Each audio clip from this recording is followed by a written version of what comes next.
নমস্কার, রান্নাঘরে রসনা চ্যানেলে আপনাদের সবাইকে স্বাগত জানাই। আশা করি আপনারা সবাই ভালো আছেন। আজকের আমাদের রেসিপি মালাই শাহী পনির। এই মালাই শাহী পনির রেসিপিটা খুবই টেস্টি একটি রান্না, আর এই রান্নাটা খুবই সোজা। একবার আপনারা অবশ্যই বাড়িতে ট্রাই করে দেখবেন, আশা করি খুবই ভালো লাগবে। আর আমার চ্যানেলে নতুন সদস্য হয়ে থাকলে চ্যানেলটাকে অবশ্যই সাবস্ক্রাইব করে দেবেন, পাশে থাকা বেল আইকনটা ক্লিক করে দেবেন নতুন নতুন ভিডিওর নোটিফিকেশান সবার আগে আপনার কাছে পৌঁছানোর জন্য।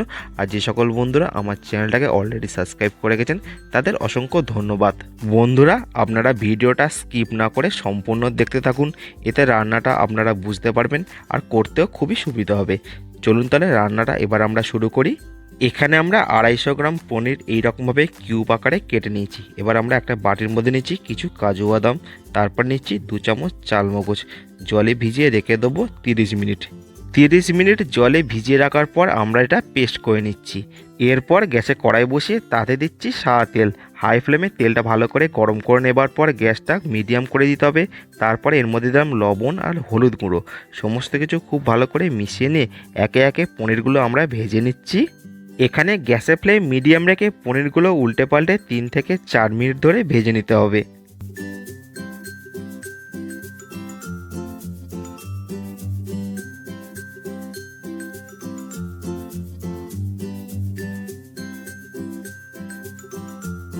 পনির ভাজা আমাদের কমপ্লিট, নামিয়ে নিচ্ছি। ঠিক একইভাবে সেকেন্ড ব্যাচ পনির আমাদের ভেজে নিতে হবে। সমস্ত পনির ভাজা কমপ্লিট হয়ে গেলে ওই তেলের মধ্যে দিচ্ছি গোটা গরম মশলা, এলাচ, লবঙ্গ, দারচিনি। 30 সেকেন্ড একটু নাড়াচাড়া করে নেবার পর এখানে দিচ্ছি 1 চামচ রসুন বাটা। সমস্ত কিছু খুব ভালো করে কষে নিতে হবে গ্যাসের ফ্লেম মিডিয়াম রেখে 2 থেকে 3 মিনিট ধরে। 3 মিনিট ধরে রসুন কষানো আমাদের কমপ্লিট। এবার আমরা এর মধ্যে দিচ্ছি 1 চামচ কাঁচা লঙ্কা বাটা, তারপরে দিচ্ছি হলুদ গুঁড়ো, এবার দিচ্ছি কাশ্মীরি লঙ্কার গুঁড়ো, স্বাদ অনুযায়ী লবণ, অল্প একটু চিনি। সমস্ত কিছু খুব ভালো করে কষে নিচ্ছি গ্যাসের ফ্লেম মিডিয়াম টু লো করে 2 মিনিট ধরে। 2 মিনিট ধরে কষানোর পর দেখুন কালারটা কতটা ডিপ হয়ে এসছে। এবার আমরা এর মধ্যে দিচ্ছি কাজু বাদাম আর চালমগজ পেস্ট দেওয়ার পর ওই বাটি করে অল্প একটু আমরা জল দিচ্ছি। তারপরে গ্যাসের ফ্লেম মিডিয়াম টু লো করে 5 থেকে 6 মিনিট খুব ভালো করে আমাদের কষে নিতে হবে। 5 থেকে 6 মিনিট ধরে কষানোর পর দেখুন মশলাটা এই রকম যখন দানা দানা হয়ে আসবে তখন আমরা এর মধ্যে দিচ্ছি টক দই। এখানে আমরা 50 গ্রাম দই ফাটিয়ে ব্যবহার করলাম। তারপরে ওই বাটি ধুয়ে অল্প একটু জল দিচ্ছি।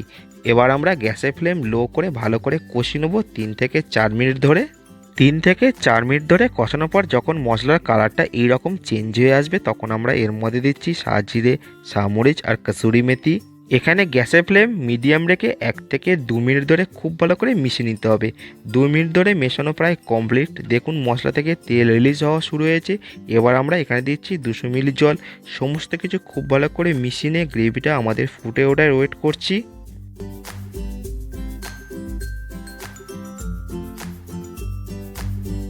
দেখুন গ্রেভিটা আমাদের এখানে ফুটে উঠেছে। এবার আমরা এখানে দিচ্ছি ভেজে রাখা পনির, তারপরে হালকাতে একটু নাড়াচাড়া করে দিচ্ছি যাতে পনিরগুলো ভেঙে না যায়। তারপরে গ্যাসের ফ্লেম মিডিয়াম টু লো করে 5 মিনিট ফুটিয়ে নিচ্ছি। 5 মিনিট পর ফিরে এসে এবার আমরা এখানে দিচ্ছি দুধ আর গরম মশলা গুঁড়ো। ফুল ক্রিম দুধ ভালো করে ফুটিয়ে আমরা ঠিক করে রেখেছিলাম, সেটাই আমরা এখানে ব্যবহার করলাম। তারপরে খুব ভালো করে মিশিয়ে নিচ্ছি গ্যাসের ফ্লেম মিডিয়াম টু লো করে। এইভাবে মিশিয়ে নিলেই আমাদের মালাই শাহী পনির রেসিপিটা কমপ্লিট হয়ে গেল। চলুন এবার নামিয়ে সার্ভ করি। কতটা সুন্দর দেখতে হয়েছে আপনারা নিশ্চয়ই দেখে বুঝতে পারছেন। এইভাবে আপনারাও বাড়িতে একবার তৈরি করে খেয়ে দেখবেন, আশা করি খুবই ভালো লাগবে। আর আমাকে কমেন্ট করে জানাবেন। আর ভিডিওটা আপনাদের কেমন লাগলো, ভালো লাগলে অবশ্যই একটা লাইক করে দেবেন। বন্ধুবান্ধব আত্মীয়স্বজনের মধ্যে বেশি বেশি করে শেয়ার করবেন। আর আমার চ্যানেলে এই রকম রেসিপির ভিডিও দেখতে গেলে চ্যানেলটাকে অবশ্যই সাবস্ক্রাইব করে রাখুন, পাশে থাকা বেল আইকনটা ক্লিক করে রাখুন নতুন নতুন ভিডিওর নোটিফিকেশান সবার আগে আপনার কাছে পৌঁছানোর জন্য। আর বন্ধুরা, আপনাদের একটা সাবস্ক্রাইব আমাদের অনেক মোটিভেট করে এই রকম রেসিপির ভিডিও নিয়ে আসার জন্য। তো প্লিজ চ্যানেলটাকে সাবস্ক্রাইব করে দিয়ে আমাদের পাশে থাকুন।